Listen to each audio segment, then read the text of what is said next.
What if your mouth could talk? I know that sounds silly. Of course, your mouth can talk.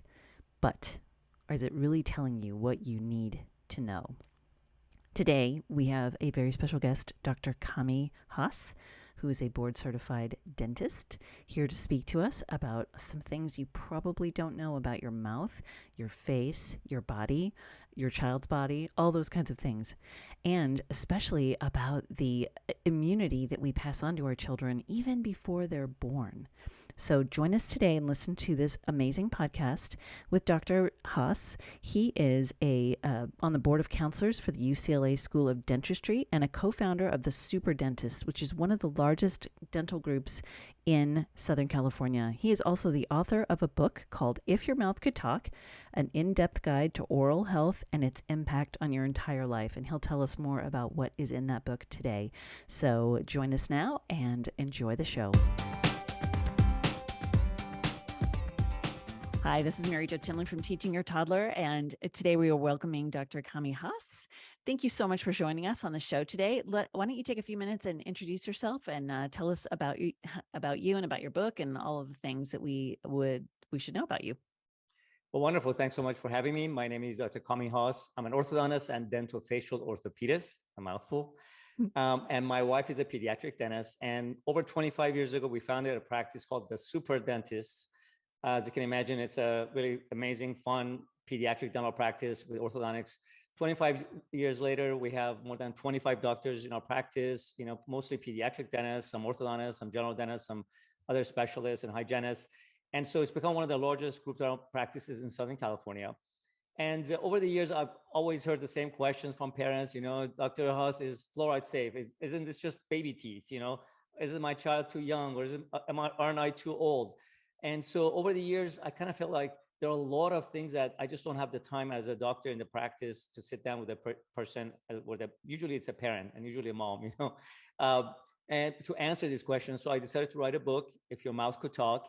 And that book, I'm very glad that in April when it was released, it became a #1 national seller in the medical books, which makes me think that this is an important topic that people really want to learn about oral health and how it impacts people's lives, not just about cavities and crooked teeth, which is really a symptom of the problem of oral health or oral diseases, but really what it's links to almost every part of our body, from literally, health of pregnancy and fertility to airway and sleep to longevity to chronic diseases, how kids do in school. And so all of that. And so I was very excited that this book was released a couple months ago. And I've been spending a lot of time really discussing it, talking it, and trying to educate the public about the importance of oral health. Absolutely. It's all those questions that you may not think to answer or to ask when you're at the appointment, right? You're worried about your kid and all those things. So it's wonderful to have that resource, I'm sure, for parents. That's amazing. Writing a book is a really great accomplishment too, isn't it? It's wonderful to be able to say you're an author as well. It is a lot of work. Yes. Yeah, absolutely. The marketing part is actually, to me, the hardest part. The writing part might be actually kind of easy. The marketing part is hard, right? Yeah, no, that's true. Even I think in any business, in my dental practice too, but I've always been lucky that marketing is one of my favorite things to do. And so when we're building our practice, as you can imagine, dentistry is actually one of the top fears. After public speaking, I believe dentistry is the #2 most feared thing. And that those fears are usually based on our childhood experiences, right? We have those, either we have positive experiences, or many of us, 30 to 40 million Americans who have dental phobia, have had bad experiences as children. So when we started our practice, and especially because initially we were really primarily pediatrics, later we started seeing the parents as well. But we really focused on making sure the office was fun. And that's one of the reasons why we built this whole world of superheroes and villains, and we made movies and augmented reality and told stories. So kids really find an emotional engagement when they come to the office, so they love our characters and our stories, and they see some of our superheroes in our offices and our storytelling, through different avenues. So we've really built a practice that kids love. So, and the reason that's so important is because if you love the dentist and you love taking care of your mouth, then you're going to go to the dentist and you're going to take care of your mouth. And so children can grow up with healthier mouths, which again impacts every part of their life, from personal successes to their health and longevity and self-confidence and everything else in between. Wow. I had no idea that it was that high. That, I mean, that's over 10% of us that have had some kind of bad experience with a dentist. That's amazing. Well, it sounds like you've done a really good job of bridging that for kids. Thank you. I'd love to talk about sort of our main topic is, as things have loosened up with mask mandates and things like that, and kids are starting to take their masks off. You have made some observations about kids and their dental, as it relates to their dental health and all of that. Could you elaborate a little bit on that? Yeah, absolutely. So I have a 10-year-old myself. And so he started the school, during COVID for about a year and a half with mask on and everybody else like in his class. And so a couple of months ago, or maybe longer, 3, 4 months ago, when they finally, most of the kids were vaccinated in his age group, the school gave kids the option in that school. They said, hey, if you guys want to come in with that mask, that's fine. If you want to do it, out of the 18 people in his class, only one person kept the mask on just because there were some medical conditions of the family that they had to be more protective. But all the other kids, my son asked me about my opinion. I say, hey, what do you think you want to do? You're vaccinated. If you want to do it, go for it. If you're not, and he decided to take his mask off. And it really changed the dynamic of how these kids were interacting with each other and with the teachers. And it's, this idea of mask, putting the politics of it aside, it blocks the way we see each other, right?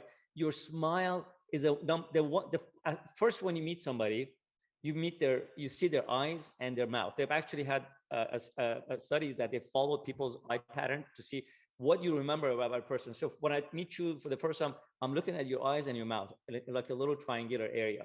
And so that's how I'm going to remember you. So when we cover up most of our face, it really doesn't let us get close to each other and see what the other person's experiencing. Our smile makes us feel happier. It produces all sorts of endorphins and serotonins and make us feel great and happy and reduces our stress. And because a smile is contagious, we give the same mental health benefits to the other person that we give in the smile too. So smiling is such an important part of development, especially for little kids. Just to tell you how important it is, the first 5 years of a child's development is super critical. I think we all know as parents. One of the reasons is because the brain at birth is about 25% of its final size. By age 5 is already 90% of its final size. So those first 5 years, it's so critical in the not only in the development of the brain from a learning perspective, from also how the child feels about themselves, their self-confidence, their self-esteem, their self-worth, and the impact of the peers on that person and that developing child is so critical. So if a child has poor oral health, or for some reason they don't like their smile and they don't want to smile, it impacts, they don't want to draw attention to their smile, so they may not raise their hand school. It can impact their academic work and their school work and their confidence and their self-esteem. And those actions and reactions from other kids and their peers and the school and the parents and all the other stuff will have long lasting impact, right? Many times just throughout their life. So what happens during those first few years is so critical in the social development of a child, in the intellectual development of the child, and the physical development of the child. Wow, that's, I mean, wrapped up. There's so much wrapped up in that, especially for, like you said, little kids. I mean, some of these kids, little guys, maybe the listeners, little kids, they've spent maybe half their life with a mask on, right? And Yeah. they haven't seen those things and made those connections, like you said, and that's got to cause some stress for them, I'm guessing. 100%. I think as a society, we're probably going to see some of the damages in the coming years, unfortunately.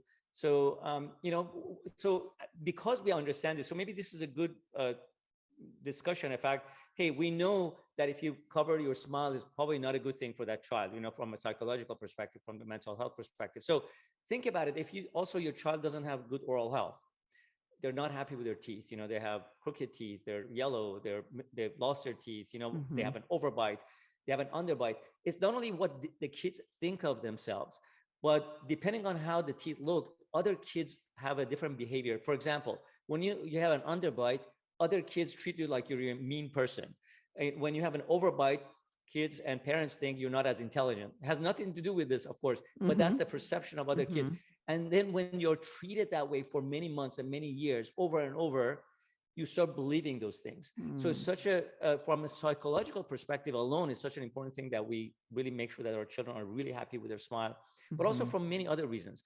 If you have dental pain, it probably impacts your nutrition, right? Mm. You probably avoid the hard to chew vegetables and Mm-hmm. fruits that are so important for your intellectual development and physical development. If you have toothache, it probably impacts your sleep, right?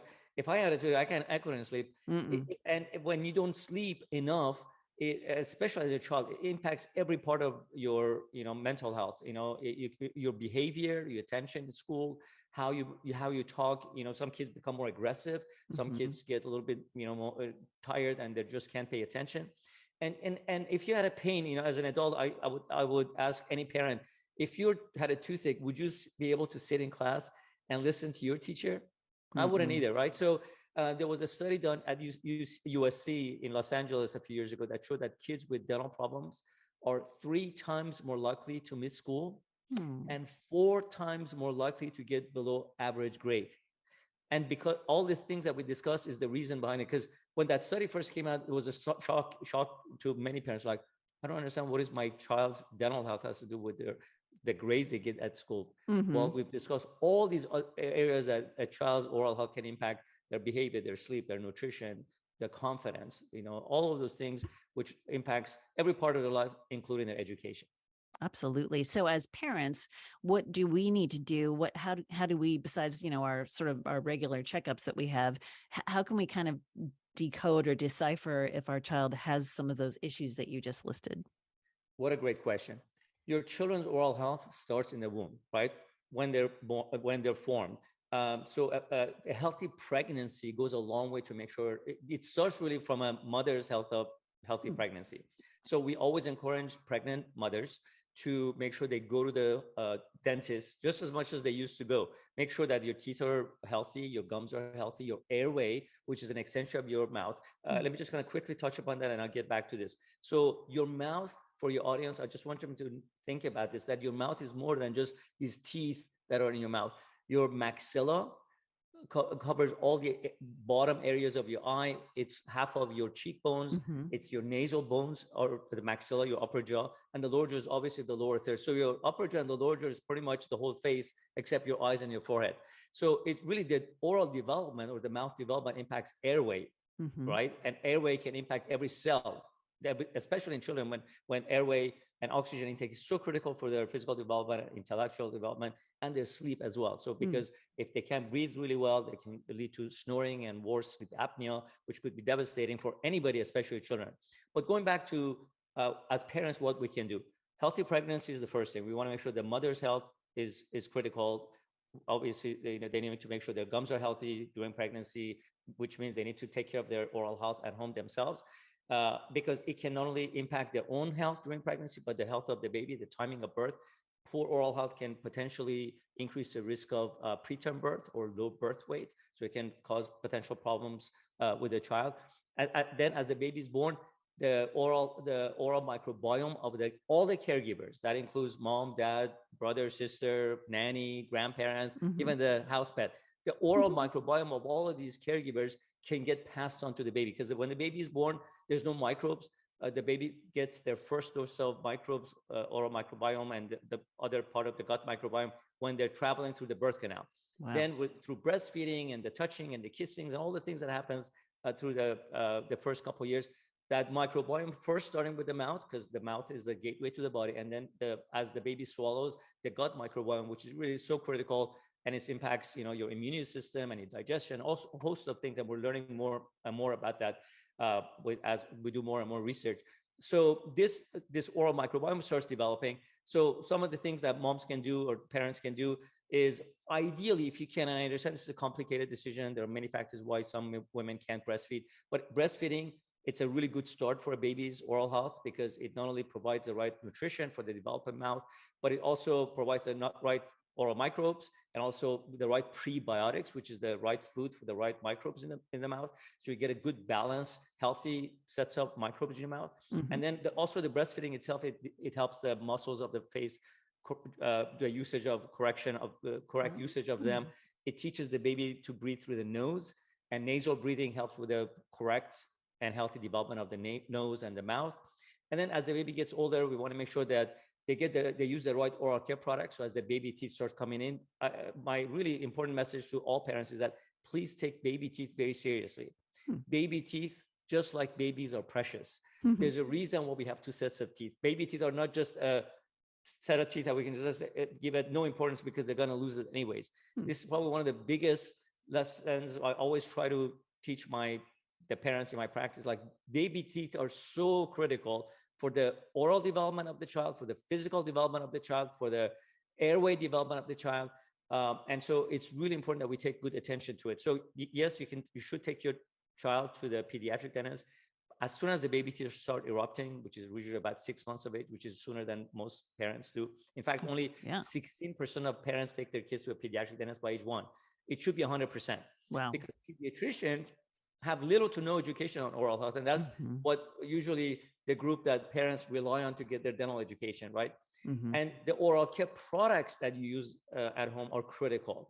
You want to use oral care products that are safe, completely safe, but also completely effective. And those are not very easily go together. There are most products on the market have potential toxicity for especially young kids. Because, for example, fluoride, which is fine for older kids, and if you have a very high risk population, because it does make the teeth more protects against cavities, but it does have toxicities when you swallow a lot of it, especially the younger you are. So for the younger children, I do not recommend fluoride. For almost 80-90% of children, I recommend this other ingredient called Nano-hydroxyapatite, which is really what our own natural teeth is made out of. 97% of the enamel and 70% of dentin is made out of this mineral, which is a calcium phosphate called hydroxyapatite. But anyways, so you should really, as parents, we learn how to read, labels for food. We want to make sure we eat healthy as if we're, let's just say, breastfeeding, or if we're putting food in our children's mouth. We research everything. We want to make sure they eat their vegetables and whatever, but we don't really are not even educated. We don't even really know that it's important what the child puts in their mouth twice a day, which is their toothpaste and their mouthwash and all the other stuff. Well, not only they swallow almost every single time they put it in the mouth because it gets mixed with the saliva. And the younger the children are, the less they've developed their swallowing reflexes. But also these oral care products, they get absorbed through the mucosal tissues in the mouth and they enter the bloodstream and they go everywhere in the body. So it's really important that parents educate themselves about the ingredients that they're asking their kids to put in their mouth twice a day. Okay. And so that's another thing, of course, because we want to take our teeth twice a day, and then you only go to the dentist twice a year. So that's important, but that's only 2 days out of the year. What happens the other 363 days is also very critical. Right. Absolutely. Wow. Those were a lot of things that you said there. I had no idea about the development and just how important, like you had said, about nursing and all those things. Gosh, that was fabulous. Thank you. We think, and I think something interesting that you said about, our tie of like that microbiome with the whole family, right? And all of the people that are interacting with our kids. What about for parents? Are there things that you would like parents to know about themselves, about their own oral health? Yeah, I mean, the number one thing a child needs is a healthy parent. So we should never ignore the parents. And that's really why, even though we started our practice as a pediatric practice, after several years, we're like, hey, if we want to, what's the best thing we can do for this child is to make sure that the parents are also healthy, right? Because there's no way in silo have this healthy child when you have unhealthy parents around them. So parents, the same thing. So you want to make sure that obviously you take your oral health very seriously, because not only impacts your health, but it impacts your child's health.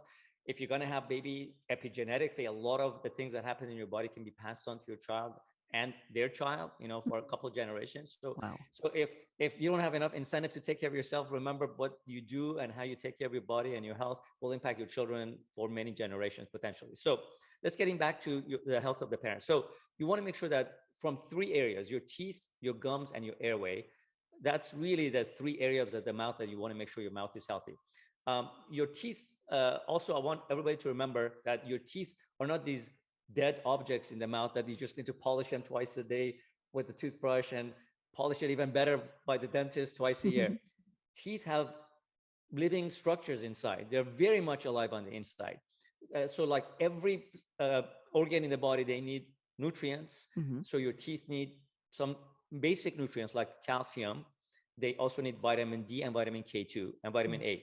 Vitamin A, almost all of us in US get enough, but vitamin D and vitamin K2 90% of the population in the United States, we don't get enough of them. We're Wow. indoors all the time, so we don't have enough vitamin D and vitamin K2 because of our changes in our quote unquote modern diet. Mm-hmm. We're depleted of these two vitamins. Why I mention this is because it doesn't matter how much calcium you take, it cannot be deposited in your teeth and your bones, which you need calcium for healthy teeth and bone, Mm-hmm. without these two vitamins. So you really need to either take these vitamins through additional diets or getting really healthy food and walking outside and getting some exercise in the sun, or you make sure you get it supplemented with supplements or oral care products that have these nutrients in it. So that's from the nutritional perspective. But you Mm-hmm. also want to make sure your teeth are healthy. How do we do that? Well, let me tell you a statistics that may surprise you to tell you how we're doing things right now is not working. Right now, half of the adults around age 30 and more than 70% of people over age 65 have gum disease. These are Wow. CDC numbers. So obviously what we're doing and how we're brushing and flossing is not working. So let's kind Mm-hmm. of rethink about how we're supposed to do it. First of all, we got to get out of this mindset that our mouth, we got to kill 99.9% of our germs as advertised on some of these oral care product bottles.